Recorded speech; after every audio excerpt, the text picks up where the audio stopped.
मृत तनिषा भिसेंच्या कुटुंबियांनी घेतली मुख्यमंत्री देवेंद्र फडणवीसांची भेट।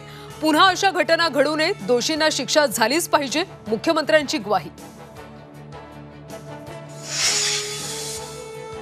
महिलेच्या मृत्यूनंतर दीनानाथ मंगेशकर रुग्णालयाला उपरती, इमर्जन्सी पेशंटकडून अनामत रक्कम घेणार नाही, दीनानाथ मंगेशकर रुग्णालयाचं पत्रक जारी।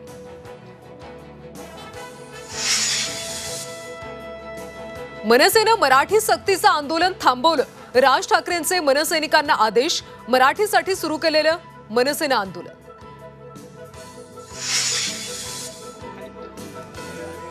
सोलापूरमध्ये 2 शाळकरी मुलींच्या मृत्यूप्रकरणी प्रणिती शिंदेंकडून कुटुंबाची सांत्वन भेट।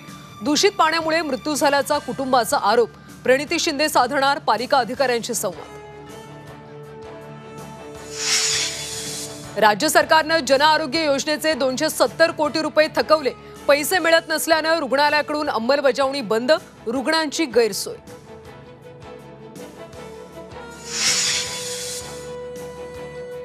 गेल्या 24 तासात सोन्याच्या दरात 2000 रुपयांची घसरण, सोनं 91,400 रुपये प्रति तोळा।